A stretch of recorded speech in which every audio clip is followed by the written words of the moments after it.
Good afternoon, everybody. So we have been talking about the basics of pain management and what are the ways through which you can manage the pain of a patient. And we also talked about WHO analgesic ladder with which we can uh, give pain relief in almost 75% of patients. But what happens to next 25% of patients? Would we be able to give any relief for those patients, or do we allow them to suffer? So you might have seen many patients coming and complaining of pain. Every visit, the main problem will be pain, and sometimes we may think that okay, is this person having a psychiatric problem? Uh, so let's refer to psychiatrist. Is that what we have to do, or what we can do in such situation where we are unable to manage pain of patients? So let's hear more about it from Rajabal sir, and he has been taking 2 or 3 sessions for you. So I am not introducing him, and straight away I am handing over the mic to sir. Hello, everybody. The smiles, please. Hello, sir. That's Good better. afternoon, sir.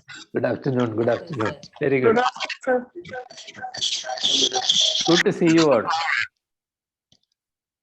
Good to see you too, sir. Yeah. We all must meet up personally someday in future. I don't know when that's going to be, but all this virtual business, we are all real people. Sunil, somehow bring an end to the COVID crisis. Let us all meet together. I saw your article today Article. in the Times of India. Oh, Times of India. Yes. Yesterday or today? Yesterday, right? Today's paper. Okay. Yeah, Hand holding. Yeah, thank you. Very interesting. Very nice. Yeah, I don't know whether it was only in Chennai edition or national edition, but certainly it was there. It is in Chennai. I don't know about national. Yeah. Okay. So thank you, everybody. We will. Sunil has already introduced the subject. Sunil mentioned that 75% of people with cancer pain and a lesser number of people with other kinds of pains will get adequate pain relief with the simple application of WHO ladder, including oral morphine. And Sunil was asking, what do we do with the other 25%? And that's our subject for today. But before I go on to that, I just wanted to make sure that we are all totally clear about what we think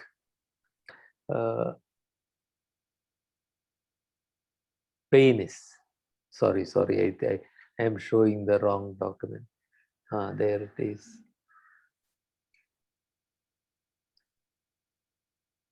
Oh, I had it already and then I created a confusion. So, what is pain? Just give it a thought. We talked about it quite some time back, and let us recapitulate. What is pain?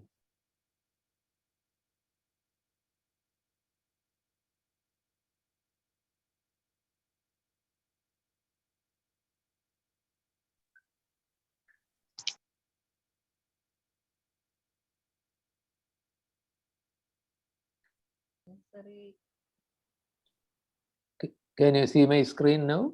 The definition of pain? Yes, sir.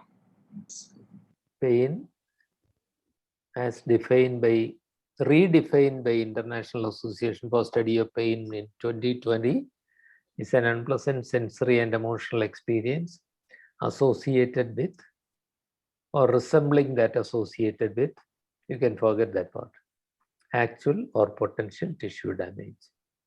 I brought it in to highlight something that Sunil pointed out. We have to understand that pain is not only a physical sensation, but also an emotional experience. If the pain does not seem to be understandable for us, instead of referring straight away to the psychiatrist, I'm not saying that psychiatrists, there should be no psychiatric referrals, but in the vast majority of patients, that exploration has to be done by us. Emotional experience also is to be explored. We bear that at the back of our minds. And as Sunil said, roughly 1/4 of people may not get adequate pain relief with simple application of the WHO ladder, including oral morphine. And so the steps that we are going to do with, it's a large number, isn't it? 1/4 of all patients with cancer pain. Yes, sir. And even for non-cancer, the principles are the same. What we are going to do is, we are going to have a stepwise approach. Some steps in preparation. They'll then review the medication schedules that we have been following, and then we'll go on to changing them. 3 steps. So the first step about prepare, first and foremost, Believe that the patient is having pain. we are all doctors. We may have a tendency to think that if we do not understand a pain, the pain is imaginary. We may have a tendency to think, look, I think he's a nutcase. I don't know why he keeps coming back to the hospital. He cannot be in pain. We start thinking like that. That's not the way to do it. We mentioned it already. We start by believing the patient about the pain.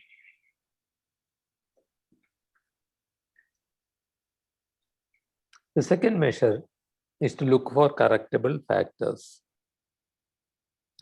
I know about this even from last week.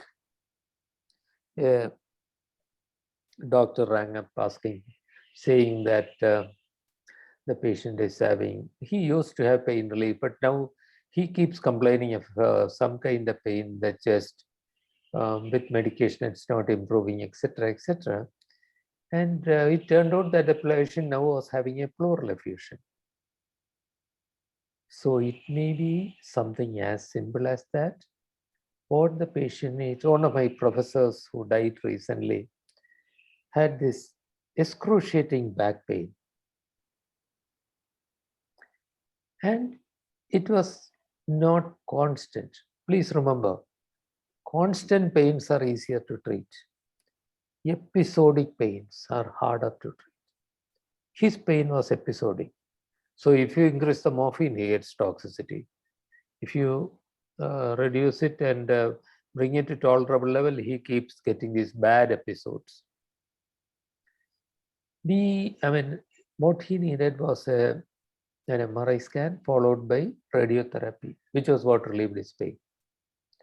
So sometimes a severe pain caused by a gastrointestinal obstruction may be relieved only by venting surgery. So correcting the correctable is something that we have to remember.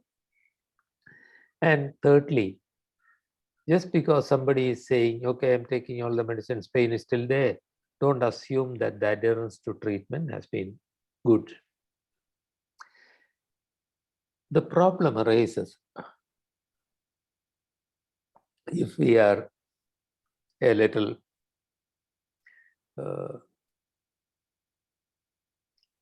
schoolmasterly and ask, hey, are you taking all the medicines on time? They will say, yeah, Haji, yes, sir.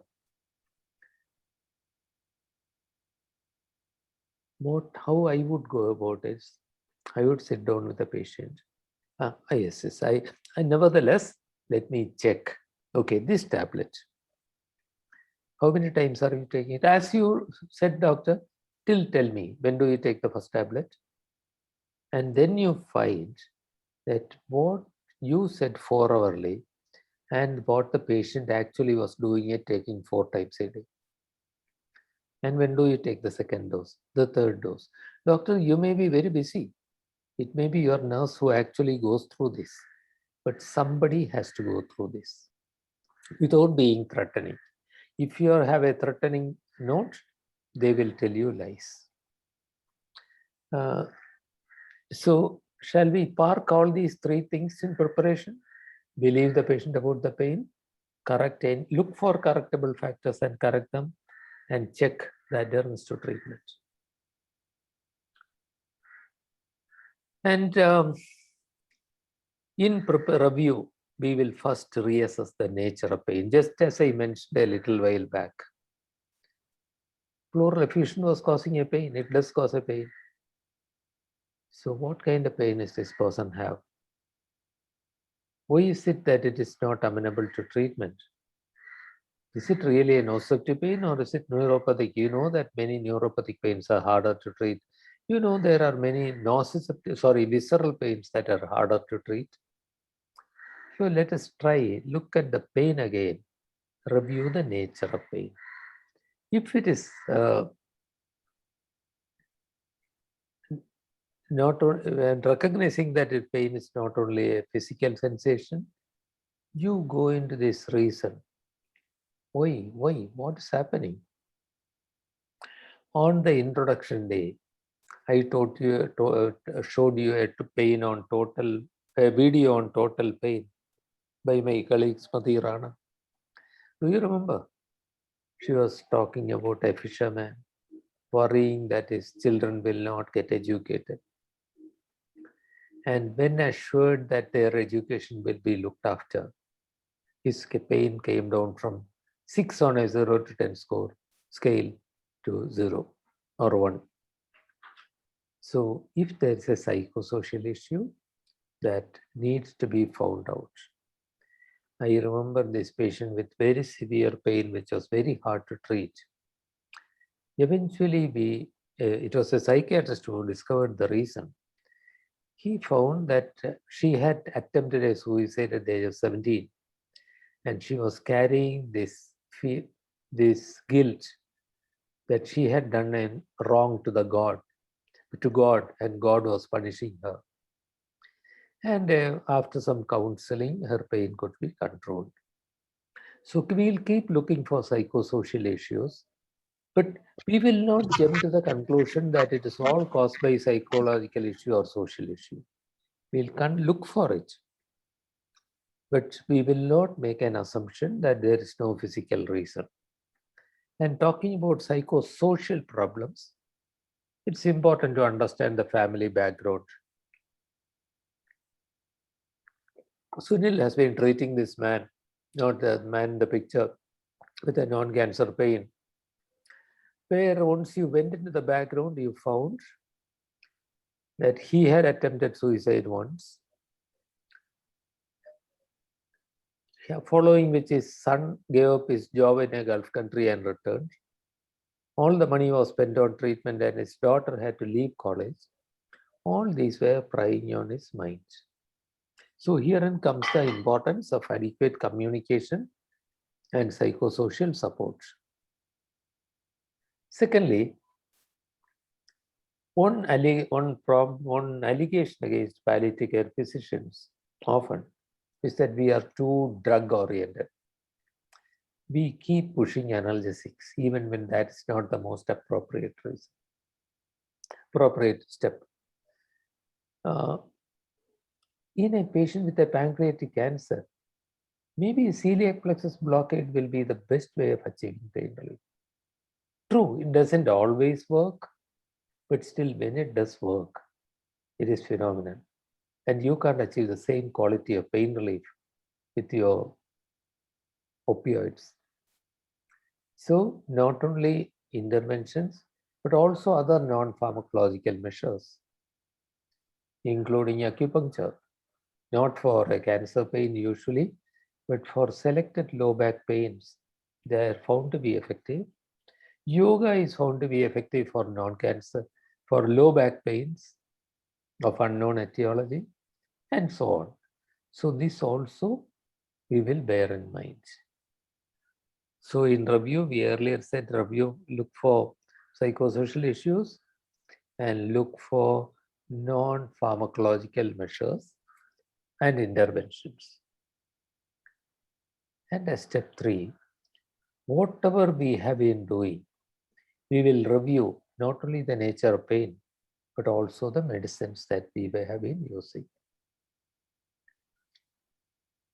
Is there any problem with that? This is a this person was about 60 kg. Is there any problem with this prescription? Either unmute and speak or put it upon the chat box. And if Raju, please read out if something appears on the chat box. Hello, sir. This 500 TDS TID is not correct. Should be at least 4 times. And if it is 60 kg man, possibly 500 is too small a dose for him. It could be even 650 QID. Dr. Kale, thank you very much. Both points well taken. 4 times at least. Paracetamol has to be given if it is a continuous pain, at least 4 times a day. And even 650 is not enough. 12 milligram per kg you must give. So maybe 700 milligram is 750 milligrams. 1.5 tablets of 500, maybe more appropriate. Okay, thanks. Morphine 10 milligrams for early. Bisoconazole 10 milligram SOS. Gabapentin can be increased, sir. In a minute, we will come to gabapentin. But any other comments? Antiemetics is not. Sorry. Antiemetics is not included. It's another comment. Sunil is coming up with a point that unless patient has already been on a step 3 opioid, step 2 opioid like tramadol, in which case it may not be necessary. Somebody started on morphine initially, will have morphine for the we will use routinely give an antiemetic for first 3 days. Absolutely. Any other problem with this prescription? Apart from gabapentin. Gabapentin we will come to later. Bisoconazole is given SOS. It has to be given HS. Absolutely. Absolutely. If you are giving morphine for early, bisoconazole SOS is not acceptable. So what I'm saying is, like this, before we jump on to changing the medication, something else, let us review the medications that are being given. Initially, we said check the adherence to treatment, but also review what has been given. This was already mentioned when we were talking about somebody was talking about neuropathic pain, I think. But amitriptyline is the first line medicine. I'm not saying that gabapentin is completely wrong, but please note that gabapentin is taken away from WHO list of essential medicines because the recommendation was based on false evidence. But if you are using gabapentin, as Dr. Veena mentioned, maybe its dose could be increased. 200 milligram BD is very small dose, tiny dose. But as you increase it, side effects may also increase. So we will look at what is the best medicine adjuvant to use. And among adjuvants, we will consider membrane stabilizing medicines. This is not for everybody, specifically in neuropathic pains. Intravenous lignocaine may, if it improves the pain in a few hours, that may indicate membrane stabilization is helping. And in many patients with neuropathic pain, this may be helpful. And if it helps, intravenous lignocaine is a trial. If it works, you may use medicines like flecainide, which can be given orally. I'm not going to the details now. But if somebody has a question, I'll answer that. Lignocaine, I'll also say maybe best to use it by experienced people. Both cardiologists and anesthetists are familiar with lignocaine intravenously. Others may not be. It is a drug with a narrow margin of safety to be used very slowly, very carefully.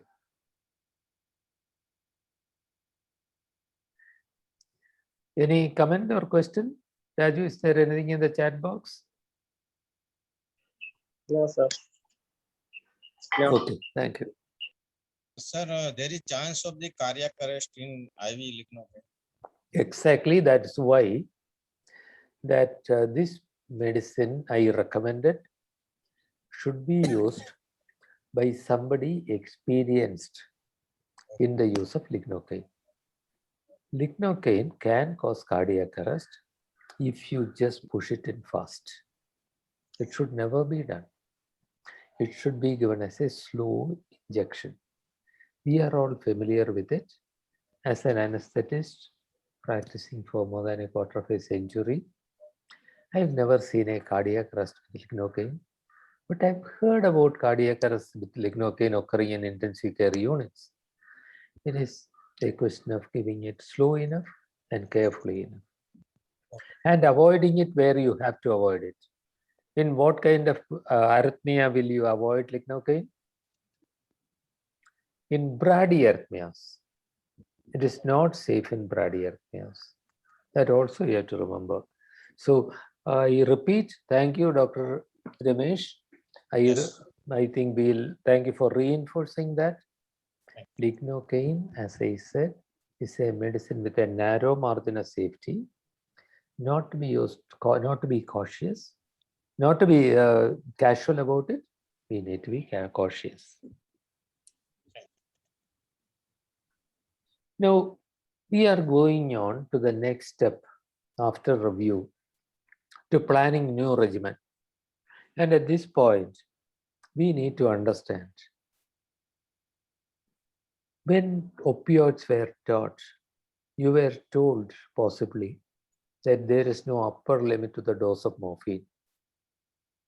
Depending on the degree of pain, you can keep on increasing it. The limit. Anji?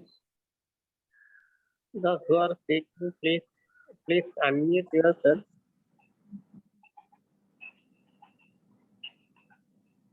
So it was not a comment to us. Okay. No.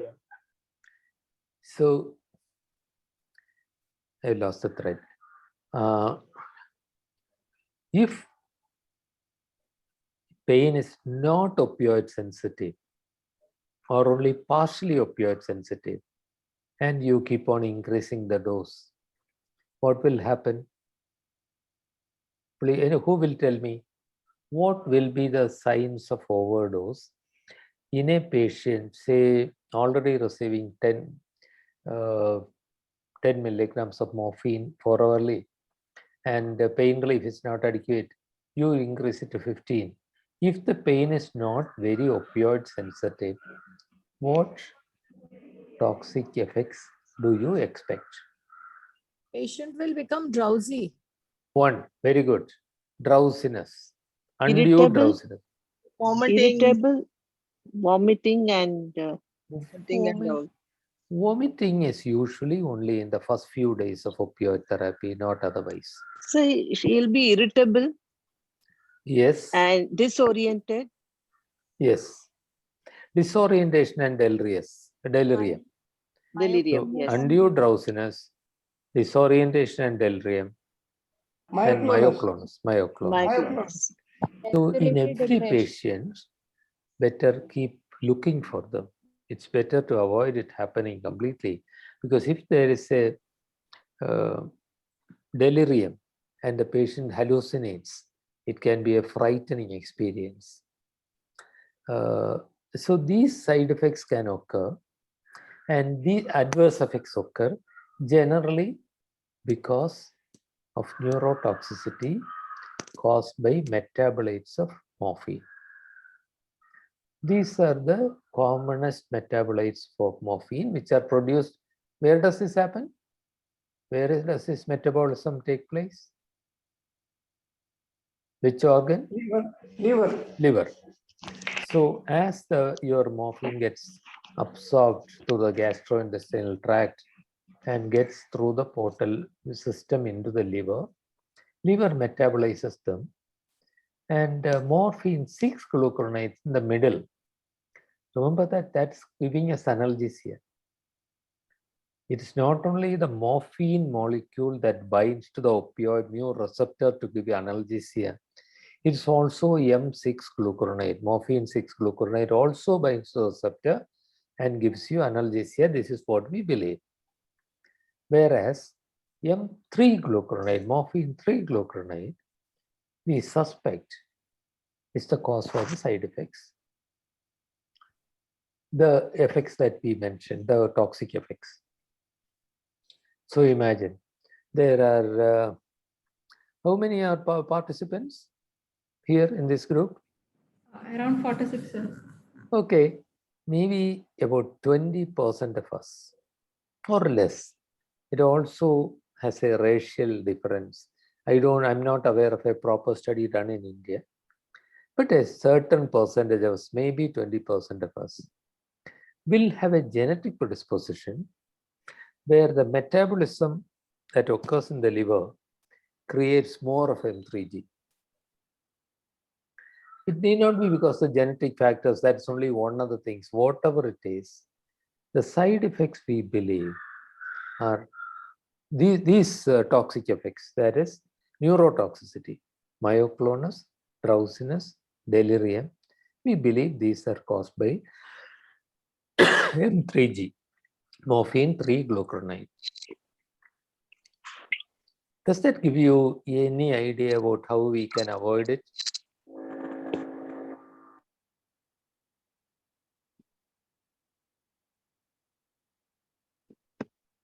Titrating the doses. Will you answer this question? Raju, can you put the poll on, please? Instead of oral, if we switch to intravenous or subcutaneous, will that help?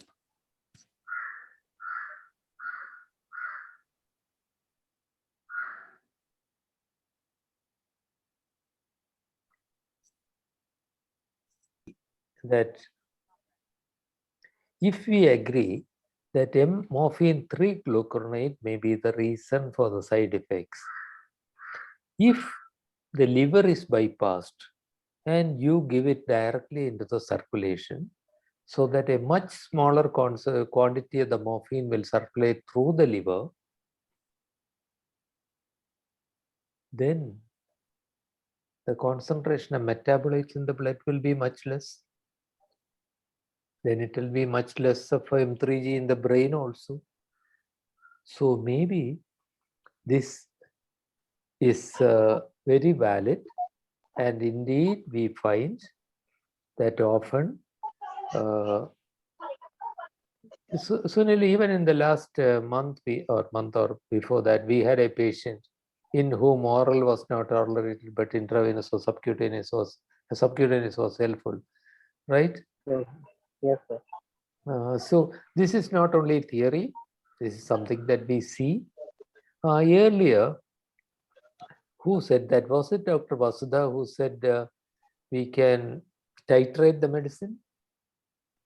So this toxicity that I proposed was after titration. 10 milligrams, no toxicity, but inadequate pain relief. You titrate it up, then toxicity comes up. That is a situation where titration with morphine is failing, that we are proposing this. So we suggested one thing, that was giving parenteral, subcutaneous or intravenous morphine may help in patients who do not tolerate oral. Only problem is, in the vast majority of patients, we may have to admit the patients and keep them as inpatients. But is there some way of, I'm just stopping the sharing for a minute.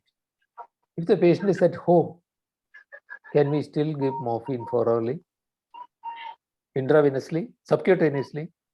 Intravenously, if there is a line, forget intravenous, too complicated. Subcutaneously? नीचे आओगे तो ओढ़ने का ले आना ना I don't think मेरे we should give subcutaneously. Maybe next time we'll make a poll of it. There are several opinions. What we have actually done sometimes, in Western countries, they have no problem. They put up a syringe driver, syringe pump, fix it up, and one nurse comes around every day and changes the syringe. But in our context, that is difficult. So what we sometimes do, it's not every day, sometimes we do is put in a butterfly needle, fill a syringe with morphine, diluted, so that 1 ml is 1 dose. Dilution should be such. Whether you want to give 5 milligrams or 20 milligrams, it should be diluted in such a way that 1 ml of the diluted stuff is 1 dose.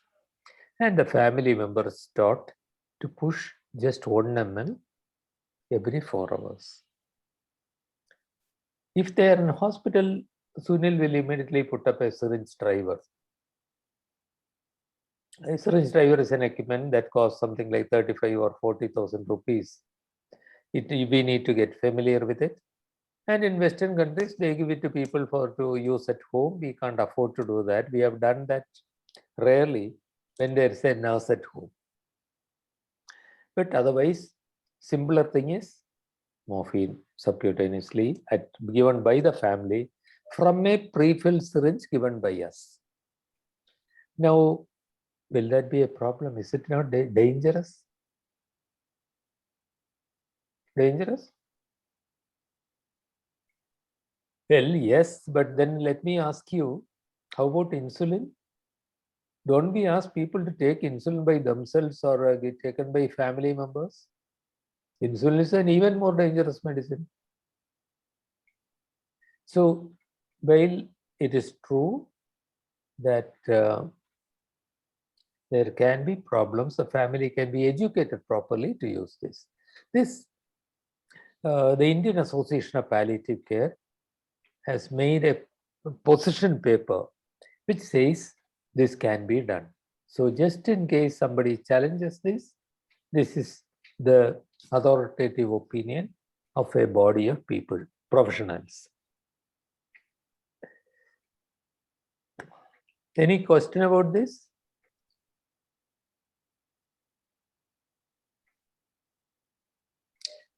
The second step that we might consider is changing over the opioid. Morphine is not tolerated. Morphine, when you increase on 10 to 15 milligram, is not tolerated. So we use another opioid of the step 3. That doesn't create this kind of problem. In our country, methadone or fentanyl are the only other opioids of step 3. Fentanyl is expensive, fearfully expensive, and not easy to titrate. Transdermal fentanyl. Fentanyl cannot be taken orally. It gets destroyed in the stomach.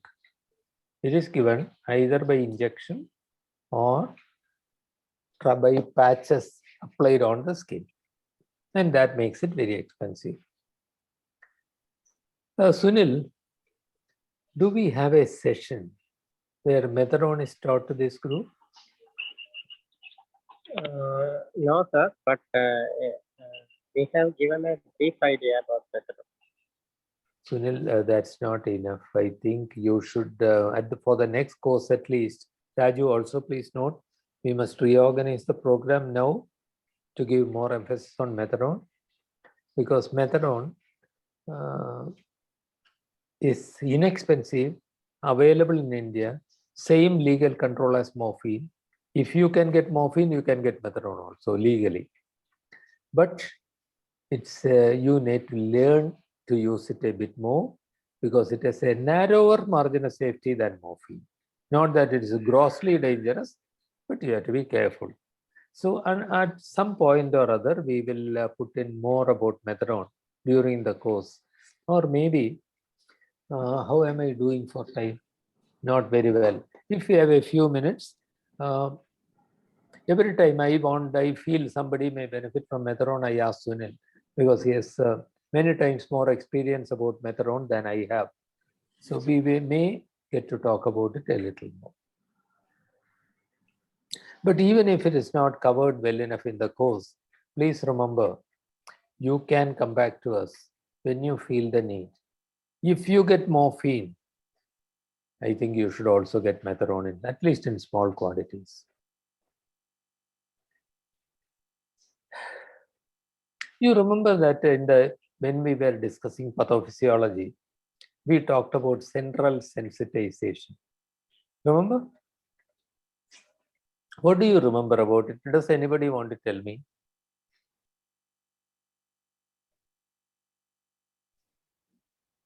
Use NMDA antagonist. NMDA antagonist is used to treat central sensitization. We describe central sensitization as a phenomenon where the dorsal cell of the spinal cord or relevant neurons in the brain get hypersensitive, so that one impulse coming from here will cause a multitude of impulses to go up to the brain, increasing the pain experience in intensity, but also in the area. We also said it will cause some kind of a reorganization of the dorsal horn cells, so that touch may get perceived as pain. That's allodynia. And as Dr. just now said, the treatment is usually given with an NMDA antagonist. Who said that?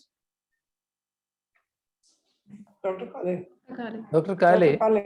So you mentioned NMDA antagonist. Would you also like to name a medicine that has NMDA antagonistic action? Sorry, I forgot. Anybody? Anesthetic? Ketamine and Ketamine methadone. And Yeah. methadone. Other medicines like methadone, Ketamine. methadone or dextromethorphan Dextromethorphan, yes. have dextromethorphan. some NMDA blocking action, but nothing like ketamine. Ketamine is the most effective NMDA blocker available to us. The anesthetists in the group are all familiar with ketamine, but non-anesthetists will not be. Therefore, we need to learn about it. How to block the NMDA by using ketamine. Something that is often tried is something called ketamine burst therapy. A burst of ketamine over 3 to 5 days, starting with a small dose, gradually building it up. We actually start with much slower, because in our people, we find that even starting with 100 milligrams sometimes causes side effects. So starting low, going on slowly. If you start with a lower dose, it cannot be for 3 days. You'll have to go on for 5 days. It can be given subcutaneously or intravenously if there is already a line. And this equipment that you see is something that Sunil and team use frequently in the palliative care unit.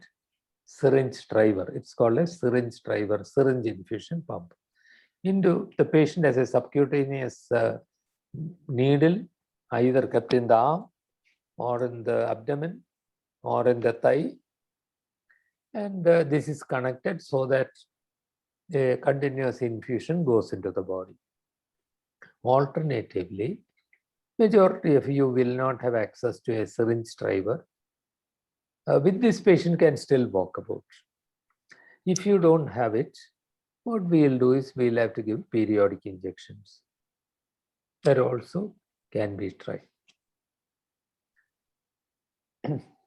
But if this is too complicated and not affordable, we can use oral ketamine. In the West, they don't use it much because of the side effect profile and possibly of litigation.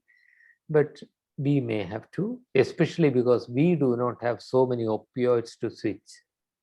In the Westerner has many opioids to switch around with. Here we don't. And oral ketamine may be actually pharmacologically active, and so this can be more efficient.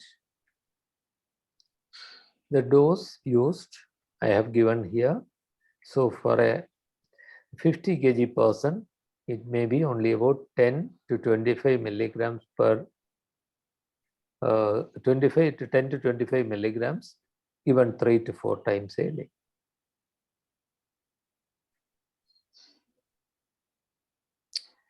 Ladies and gentlemen, oral ketamine is not available in the market.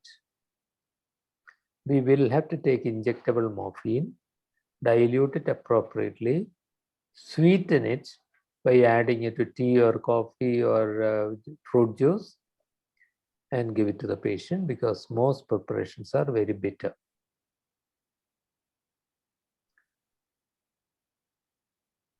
Any questions about ketamine? I'm not Ketamine, understood. you can't Hello. just give it. Sorry. Sorry. Hello. Yes. You said get the ketamine injection, dilute it, Yes. and then how much dilution it should be? That depends what dose you are using. See, Suppose 25 milligram I have to use if four times. see, what I said was, you draw this out, you dilute it in something sweet like tea or coffee or fruit juice, then the dilution doesn't matter. Okay. Whether it is 1 ounce or 1 cup, Oh, okay. doesn't matter. Okay. The total medication should be same. Yes. And this 0.2 to 0.5 milligram per kg. So I was working it out. For a 50 kg person, this will work out to 10 to 25 milligram. Okay. Thank you, sir. Okay. And 3 to 4 times a day. Okay, Dr. Kale. Yes, I got it. But ladies and gentlemen, this is also a medicine with a narrow side effect profile, which is why it is limited place. When other therapeutic options have failed. So would the anesthetist in the group would like to tell me what are the most important adverse effects of ketamine? What are we afraid of? Sir, the patient may have some delusions like psychological effects. Patient may become rowdy after treatment. We have to sedate the patient beforehand. So this is why it started in a small dose, tried and gradually increased, because if it is increased, the patient may initially feel lightheaded. They will say, I don't know what's happening, something is wrong. And then they may go on to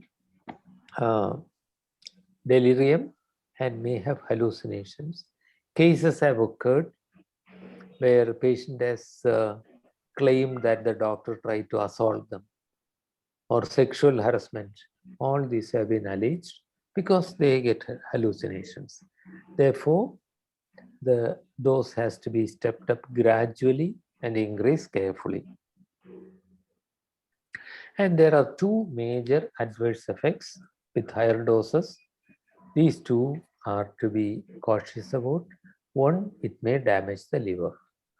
So what Sunil does is, before starting this, he will do an SGPT. Don't do all the liver functions. They are unimportant and unnecessary. Don't waste patients' money. And then every 3 days, you will repeat SGPT. If you find that it's going up, we have no choice but to stop the infusion of ketamine.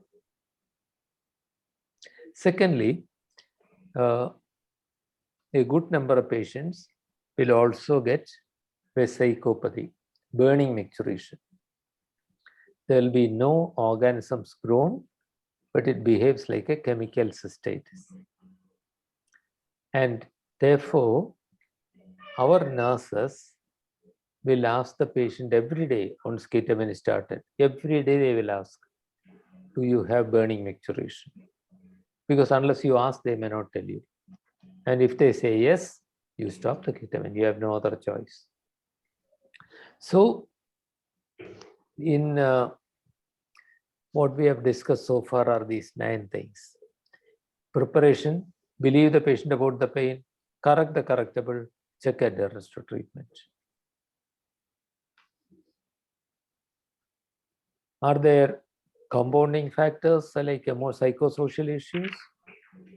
Have we considered whether any interventions or non-pharmacological measures are appropriate?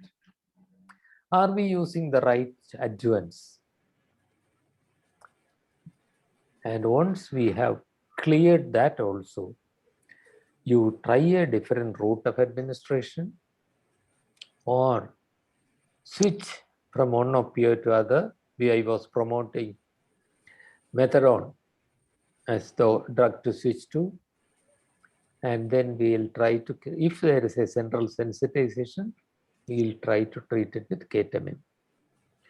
So we were talking about the 25% of patients who do not get reasonable pain relief with the step ladder, including morphine. And with these, the proportion of success will significantly increase. More patients. Somebody's huge yawn happened without muting. I now see how interesting my class was. Thank you. Sir, I have a question. Yes, Dr. Dr. Kale. So can you tell something more about the injection fentanyl? Can it be used? Injection fentanyl and Because it is cheap. No. Injection fentanyl is about Yes. 4 times as expensive as morphine, but not very expensive. That's what I'm saying. So consider to transdermal. Yes, indeed, That we is use it. costly. It can be That is used. Yeah. If Injection.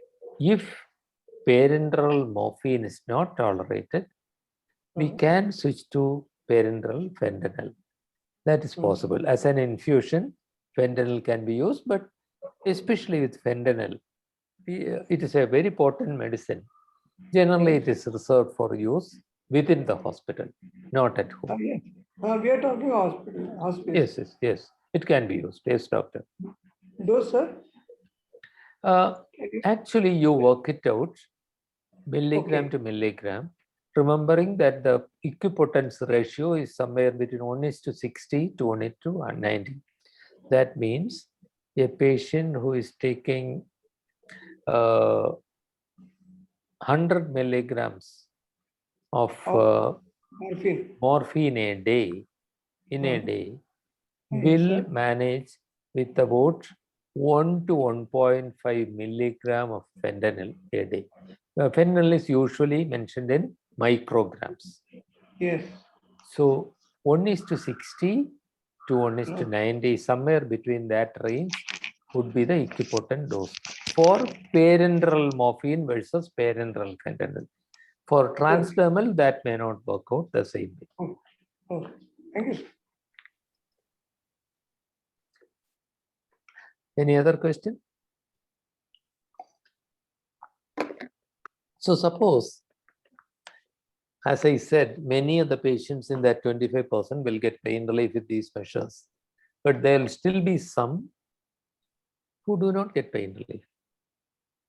Even with all these, they may not get pain relief. Sir, Hanji? do we add any antidepressants like amitriptyline along with this? Oh, okay. Sorry, that question came from whom? Girija Ramanan. Dr. Girija, Sir? in our earlier preparation, in the first few steps, Yes. review, in the review, Yes, sir. we said we will review the adjuvants. And we mentioned that if there is neuropathic pain, amitriptyline is generally considered the first line treatment for neuropathic pain in cancer. Yes, sir. And is that your question, doctor? We can, along with all these things, we can add, like if the person is not getting any relief from the pain, so is it that you have already added amitriptyline? Yes, have we covered up his? Yes, doctor. You remember the WHO ladder? Yes. The first step is non-opioid plus or minus adjuvants. So this is not only for difficult pain. This is what we do in every patient. For every single patient, if neuropathic pain is there, you add an adjuvant for neuropathic pain. Okay. So I'm glad, Dr. Girija, that you asked the question so that I got a chance to clarify that. Please remember, drugs like amitriptyline are not a last line measure, it is a first line measure. In the first step itself, as you give paracetamol, if the patient is having neuropathic pain, these adjuvants like amitriptyline should be added. Sir, nerve blocks can help in such patients. you, sir. Absolutely. And yes. So one of the things that I mentioned is that in review, step 2, I said interventional procedures like nerve blocks should be considered. And all nerve blocks may not be suitable, especially in cancer pain. But I gave an example of celiac plexus blockade for upper abdominal malignancies. Sometimes epidurals can help for a long term also. For anything in the lower abdomen or lower limb, neurolytic procedures may not be good because they may cause weakness of the lower limbs. That's a hazard. So all these, thank you, Dr. Girija, these have certainly their applications, and that's part of this thing. Raju will send you this presentation so that you can go through it once again, step by step, because we have talked about so many steps, it can be a bit confusing. Thank you, sir. So this small number of people who do not get pain relief with any of these things, we still will have them. That is a very sad thing. That's our final step. To yourself, you will have to accept failure, but we will not desert the patient. This is important. Generally, when we are unable to treat a patient effectively, we may have a subconscious impulse to get rid of the patient. We don't see them. And or we just find fault with them. How many times have you taken it? 3 times a day. Oh, I asked you to take 4 times. If you are not following my advice, why are you coming back here? Go away. That kind of reaction, we will have to ask ourselves not to come out with that. We will have to accept failure. And that is something I may have to tell a patient with sensitivity. This is something that I actually do. I remember one patient with a very severe angulizing changes in the cervical spine with severe pain. And everything was tried, no surgery was possible. And I told Pathu, I know that I have tried everything, but nothing seems to have worked so far. And she immediately took hold of my hand and said, just don't ask me never to come back here. Even if I don't get pain relief, I need to come back here because this is the only place where I find kind people. So we should not desert them. Even when we have failed to relieve pain relief satisfactorily, we are still being supportive for them emotionally. That is something that we will offer to continue them. And in between, the pain worsens, maybe there will be things that we can do. Remember, we are not only treating the pain, we are treating the person. But somewhere in the back of your mind, we'll know that we cannot always succeed. In medicine, we cannot always succeed in any medicine, and that includes pain management. I'll stop there, ladies and gentlemen, and take any questions. Sir, one question is why we should use IV or subcutaneous morphine when cheaper method is available? Cheaper things like? Why when cheaper methadone is available? Very good. This is Sunil. That's quite a perceptive and question, isn't it? Question comes from Sumit Kumar. Sumit, if methadone is available and you don't know how to, you know how to use it, I will totally accept. Don't go for parenteral opioids and tie the patient down to a hospital or to injections. Methadone is the better thing there. If the only problem is, Sumit, you will find it hard to believe the resistance to change. Methadone has been available now in the country for about 3 years. Even now, there are less than 10 institutions, the whole country, who are using it for pain relief. That's because people don't want to learn to do new things, and they don't know about it. That's the only reason. Sumit, very good, Sumit. I would like you to use methadone, but we haven't taught that enough. We will have to, but we are here to hold the hand of everybody who wants to start using methadone.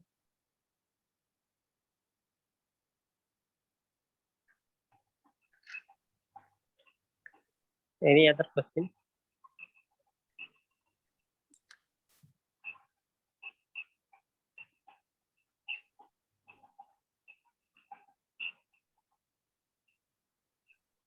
Sir, What about sublingual use of ketamine?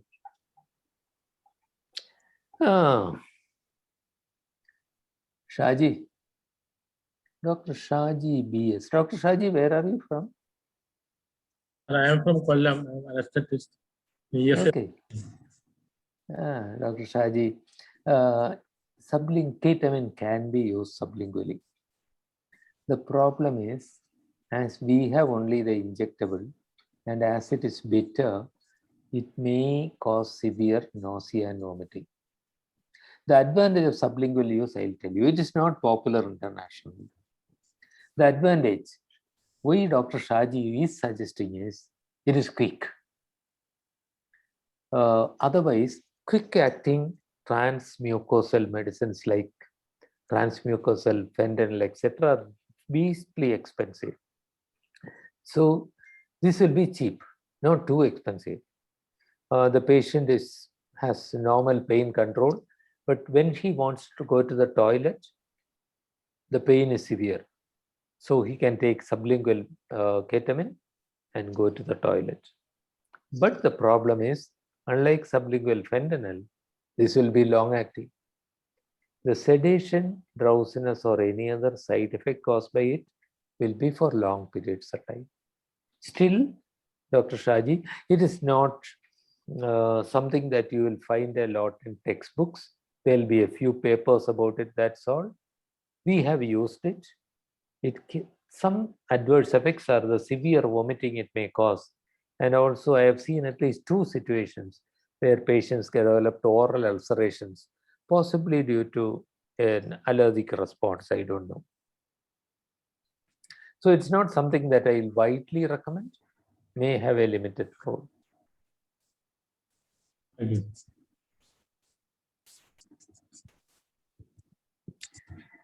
Before I hand back to Sunil, this patient that I was talking about, I showed you a family tree.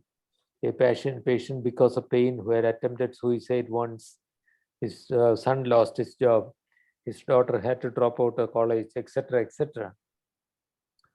That patient, Sunil and team managed with Sunil both with methadone and initially ketamine infusion to control the pain, and then continued methadone, right? Sunil, Yes, sir. Yes, sir. Huh? Yes, sir. Yes. See, simple, two medicines, fairly simple. Ketamine for 3 to 5 days. That has been, we have had to repeat it 3 or 4 times. Usually that doesn't happen. But with an expensive methadone, a whole family gets back on its feet. And Dr. Girija, you are going to ask something.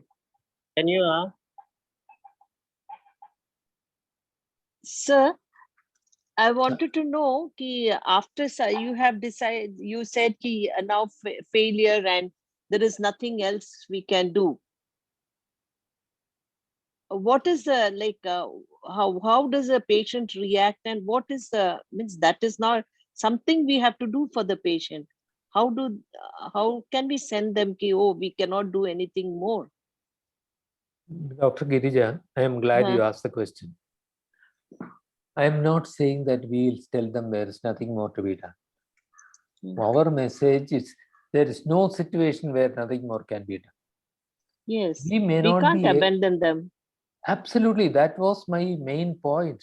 My main point in that situation was never desert the patient. Yes. Be fellow travelers. Convey the failure with sensitivity. Continue your psychosocial-spiritual support. And in between, if there is any worsening, there may be something you can do about it. Precisely, never desert them is my main message. Keep looking for options, but don't just say, go and do another MRI scan, etc., just to avoid him destroying his family further. And there is one question from Dr. Rachel about dextromethorphan. Dr. Rachel, dextromethorphan has the only role for dextromethorphan. It is a drug that is useful in treating cough, incessant cough, including in malignancy, cough in malignancy, dry cough in malignancy. But in pain, the only indication is if you do not have ketamine and you want to treat a central sensitization, you might try it as an NMDA blocker. You may start it with doses as low as 5 milligrams 3 times a day, and maybe you build it up to 30 milligrams. It is not something that we ordinarily use in pain management. Chronic pain and cancer pain in children. Raju, please remind me. There was a document that came out only last year about WHO guidelines on chronic pain management in children. It is too late. I have already exceeded time. I am sorry. Raju, please make a note of this and send me a memo. Hereafter, when I do this session, I must include something about children. But essentially, the management is more or less same. In children, you don't use opioids as a first-line measure for long-term. Long-term treatment of non-cancer pain will not be first-line opioid. If it is cancer pain, you use it at any age. In cancer pain, opioids are given at any age. In acute pains, opioids are used in any age, including newborns, but used carefully. In chronic non-cancer pains, opioids will be used only as a second-line medicine, not as a first-line medicine. I have exceeded time. Sunil, you must be having a case presentation to do. Yes. Thank you, everybody. We can move on to the patient story. Thank you, which will sir. be presented by Dr. Hammer. Dr. Hammer. Good afternoon, everybody. I'm Dr. Hema Datar. I'm a consulting pain physician and an orthopedic surgeon from Sangli, Maharashtra. Next slide, please. I have a patient who is a 55-year-old male with a diagnosis of right-sided trigeminal neuralgia. So he came with the complaints of pain on the right side of the face for more than 8 to 10 years. Pain is in the area of the chin and the teeth mainly, and also onto the cheek. The pain is excruciating, which is piercing, shock-like, stabbing, or pricking in nature, and sometimes feels like toothache. He is not able to eat or speak because of the pain. When the teeth come in contact with each other, it gives excruciating pain. Even a slightest pressure on the teeth aggravates the pain. He is not able to sleep due to pain. The patient is having pain for 10 to 11 years. He has also undergone surgery, microvascular decompression, 10 years back at Bangalore. There is no history of diabetes, hypertension, or any other comorbid conditions. The VAS score is 10 on 10. Pain is radiating from the right ear to the inferior jawline and the right cheek.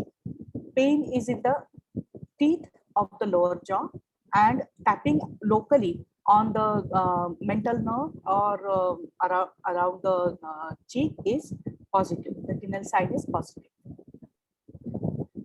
So the treatment and significant investigations, The patient has undergone microvascular decompression 10 years back, but had a very short lasting pain relief, and pain started almost immediately after the surgery. The patient has visited dentists over the years and also undergone some tooth extractions. MRI of the paranasal sinuses was done by one of the ENT surgeons, which showed some ethmoid sinusitis, but did not warrant any treatment as per the ENT consultation. Diagnostic block for the trigeminal nerve was given, which gave more than 60% pain relief for 30 to 40 minutes after the injection. And then it was followed by radiofrequency ablation, but the patient had minimal pain relief after RF. Next, please. Psychosocial aspects. The patient is in a terrible pain and is going from doctor to doctor for pain relief. He is an agricultural laborer and has a wife and 2 children. He is not able to work because of his pain, and so he is worried about supporting the family, the children and wife. Family is actually supporting and understanding, and even his friends are accompanying him to the doctors over the last 10 years. The pain is so severe that he feels like ending his life. Next, please. He's currently, over the period of time, he has taken all these medications, pregabalin, gabapentin, topaz, migrapita plus, in various combinations. And currently this was the combination he was going on. Next, please. So the main concern for the patient is to have pain relief and to able to go to work again. Next, please. So in summary, this is a 55-year-old male with severe trigeminal neuralgia on the right side for more than 10 years. He has undergone microvascular decompression for the same 10 years back. He has undergone radiofrequency ablation of the trigeminal ganglion with no pain relief from the procedure. The pain is so bad that he feels like ending his life. He wants pain relief and he wants to return back to work. Next, please. So the discussion points I want to know about is what more can we do for this patient? Is there any other line of medical management that can be adapted here? How to tackle his suicidal tendencies, which is mainly because of the pain? And what can we do for his sleeplessness? Thank you. Thank you, Dr. Hema. Of course, we have a difficult to manage symptoms here. So I would like to ask the participants about their experience in treating trigeminal neuralgia. Anybody who have seen patients having trigeminal neuralgia?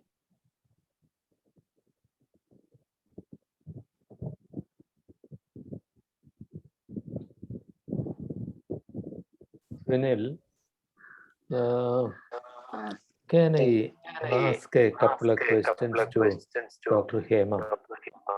But before asking the question, Dr. Hema, congratulations. Though you were not able to relieve the pain, your patient received many things which could have been helpful. Because in trigeminal neuralgia, the most effective way of treating is today microvascular decompression. It was done 10 years back, it did not work. It is supposed to have as high a percentage of success as 80%. Your patient turned out to be in the other 20%. Did he have pain relief at least for some time, Dr. Hema? Minimal. He says he did not have any pain relief from the procedure, from the microvascular decompression. Those are his words. So in this case, that did not help.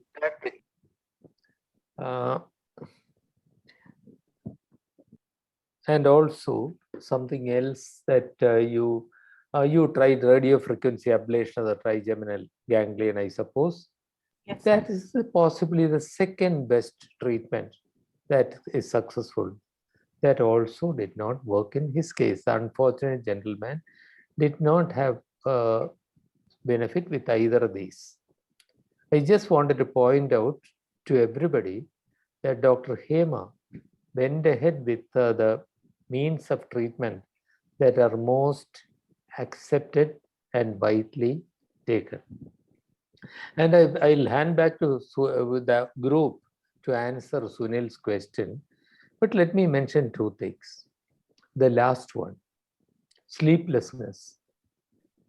It will not be useful usually at all to give hypnotics like zolpidem or benzodiazepines.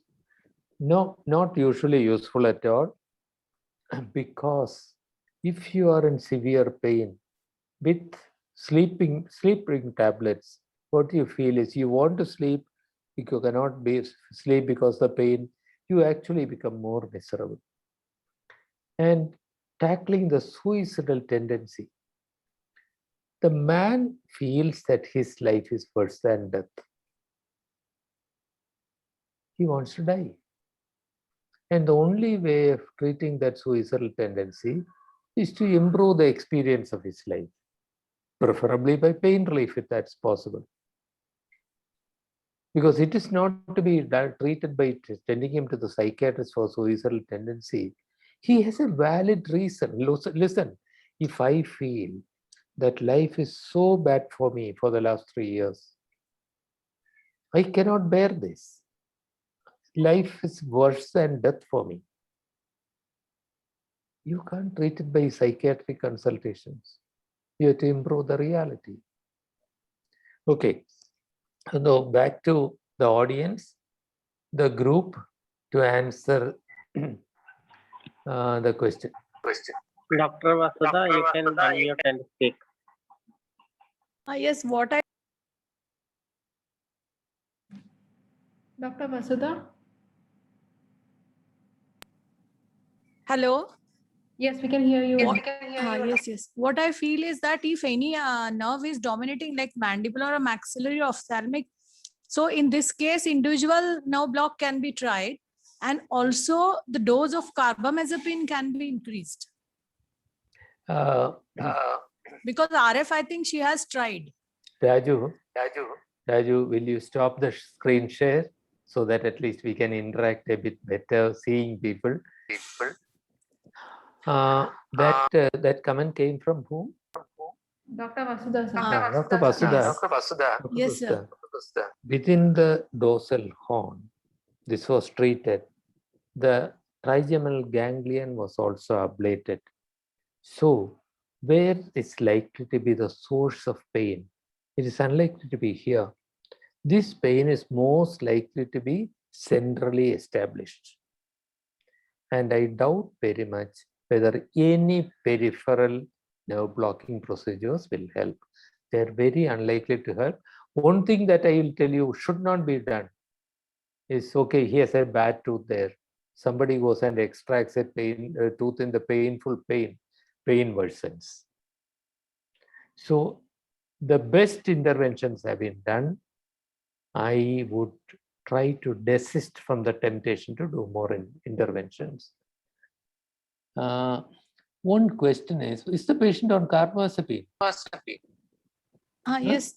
Okay. That is a drug which is... No. No, sir. I see that patient is on gabapentin. Okay. Sunil, we can expect this patient must have been circling through all possible anticonvulsants, most probably. Whatever is the anticonvulsant that you are trying, it's a good attempt to try to optimize it. But Dr. Hema will tell you that this has been tried already. Dr. Hema? Yes, sir. That is exactly what has been done, because he's been having pain for 10 years now. All possible combinations have been given. He has visited neurosurgeons, pain physicians, neurologists, all the people. No, Dr. Hema, the point from is well taken, that both pregabalin and gabapentin are used in fairly small doses. So is there a case for building upon them? That's not a very rational combination, but then he feels that's helping, you can't withdraw it. But maybe both are practically the same kind of molecules working in the same way. Maybe it's a matter of cost also. you might try to build up the dose of one. If tolerated, gabapentin highest dose that is recommended is somewhere anywhere from 1,800 milligrams a day to 3,500 milligrams a day. But that's also the dose that can be dangerous in combination with benzodiazepines or with alcohol. So higher dose of anticonvulsants may be worth a try, gradually building up the dose. Anything else that can be done? Hindu, the local anesthetic blocks I have already mentioned. Suicidal thoughts by ECT, Rachel. Oh my God, suicidal thought occurs. Pain. Pain is so severe that people kill themselves. And it is not caused by a psychiatric illness, it's caused by pain. Okay, Vasudha says, in one of my cases, repeat nerve block helped after, what is MED, Vasudha? Extravascular decompression. Okay. Yes, here trigeminal RF ablation was already tried. If the first decompression was ineffective, there may be a case for it. But I would suggest that you should desist from trying aggressive surgical procedures. Two major procedures tried one after other. It is very tempting. Let us try something more. Let us try to do something. But the cost will superadd, destroy the family more, and the chances after these two combinations is very unlikely. Anybody in the discussion today, did that give a clue to any possible management? Dr. Silpa is asking whether IV Silopad or ketamine.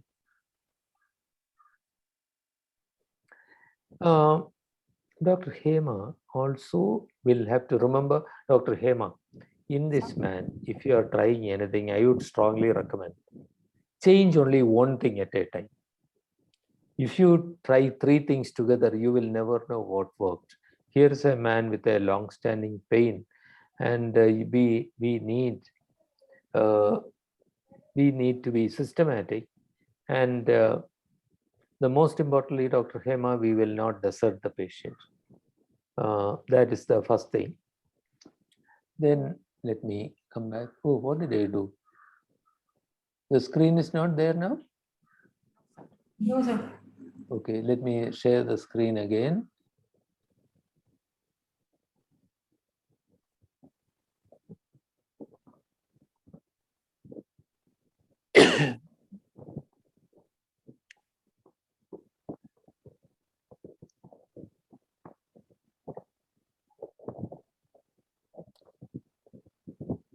We'll start by believing the patient about pain. We'll look for correctables. That is what Dr. Vasudha has been trying to do. Is there any other block? Certainly explore all that, but let us not push any desperate efforts at the man. Try to correct if there are correctable factors, and see if he's taking the medicines properly, and we will review the medications. And here, this is precisely what we have been doing, Dr. Hema. Certainly, the emotional factors will need addressing. The most important way of addressing is telling the man, I will not desert you. You are on a difficult road. We will walk with you.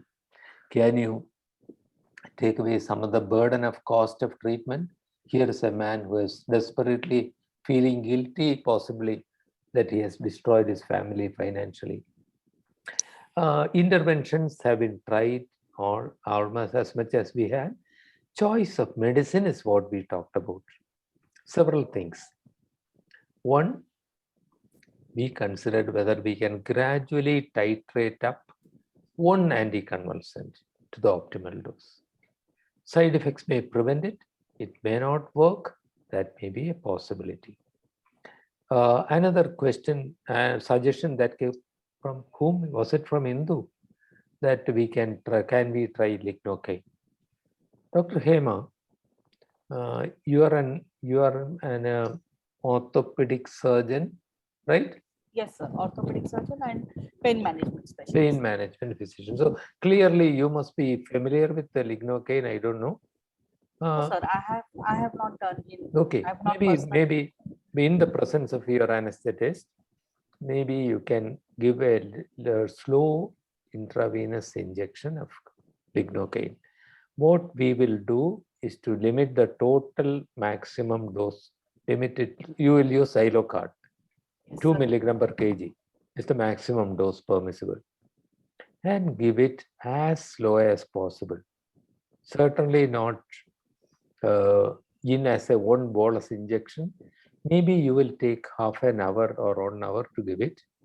And in some cases, we who are familiar with it may give it as an infusion, but I will recommend this one trial. And if it seems to help him, we may try switching him to flecainide. That's one possibility. The other possibility is, can we try an opioid? As I said, in non-cancer chronic pains, opioid was not a first trial, not the first one.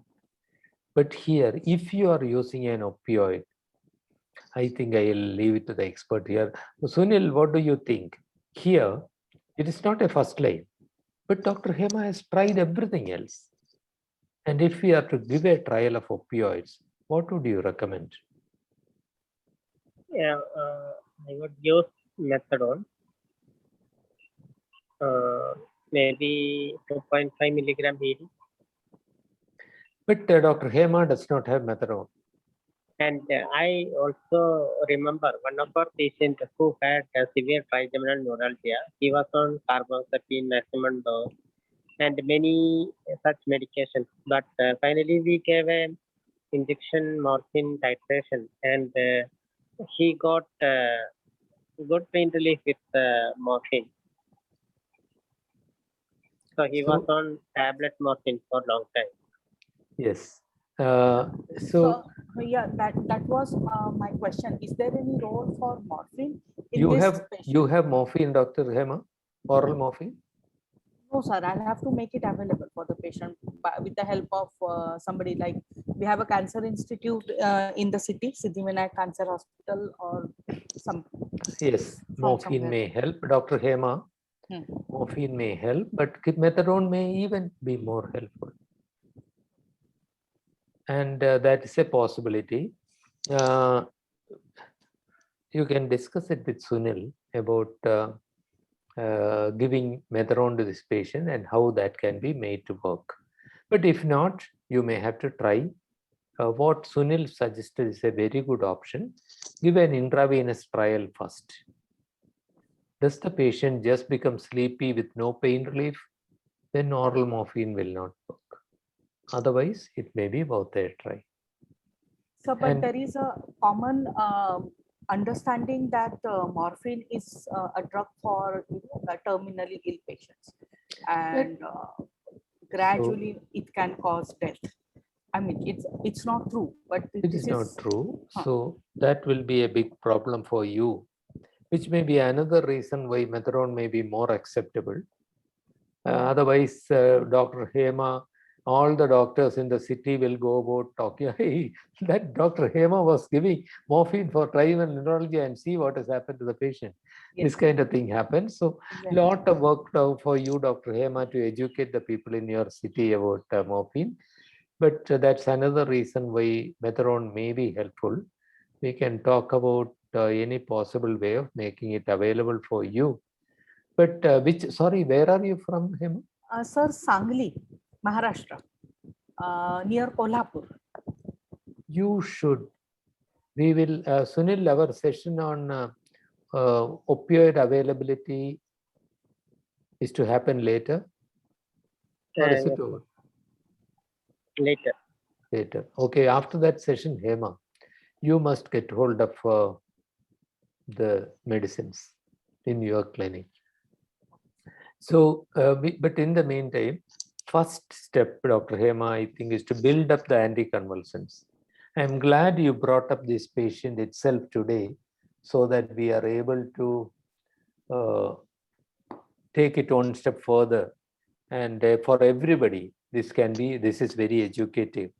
Thank you. But first is building up the anticonvulsants.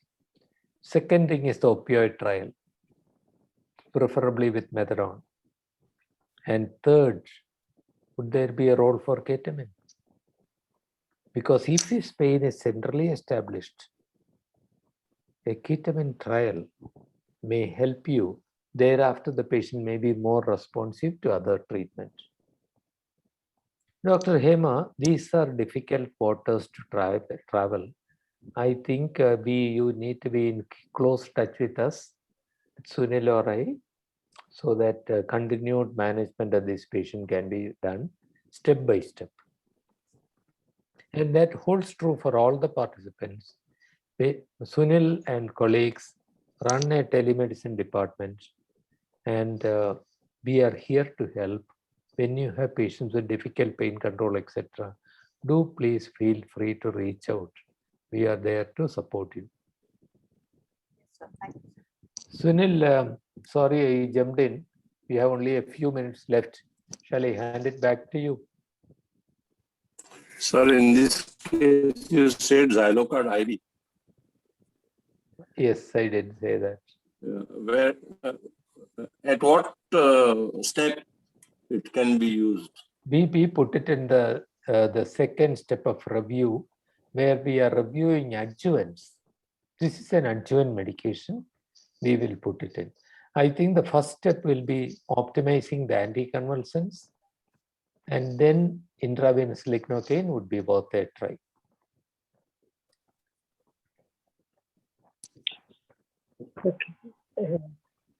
Thank you, sir.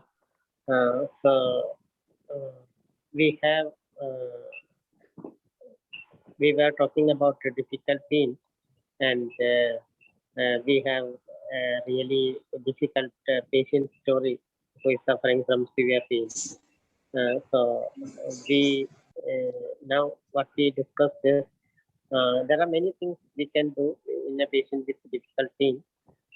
So some of the simple things are reviewing the regimen, then changing the route of administration, like morphine. If patient is on oral morphine, you can change it to intravenous or subcutaneous morphine. And you have to review if there are any correctable factors. Then using other medications like methadone, then sometimes ketamine or lignocaine injections would help the patient. And as a last step, if we have tried all the things, then we have to consider that we have tried all the possible things, but then we will not allow the patient, or we cannot ask her not to come here. We have to travel with her, and we will tell her we are here, and please come. We will do all the possible, but we understand that with the all the therapies that we have given, you didn't have pain relief, but still we are willing to see you whenever you come. So give that a message. We will not desert you. So in this patient story presented by Dr. Hema, we discussed that anticonvulsants, both pregabalin and gabapentin are there. So maybe either of them, the dose can be increased, and the dose of gabapentin recommended for treating neuropathic pain is 1,200 to 3,600 milligrams. But you have to also see the side effects during the titration. So the sedation is one of the main side effects, and some patients may also develop peripheral edema. Then IV cyloxane can be used 2 milligram per kilogram body weight as a continuous infusion. then opioid trial, if possible, morphine injection can be tried and see whether the patient's pain is opioid responsive. And if so, we can start on tablet morphine. Or else methadone can also be used in a small dose. So I think that's about this patient story. So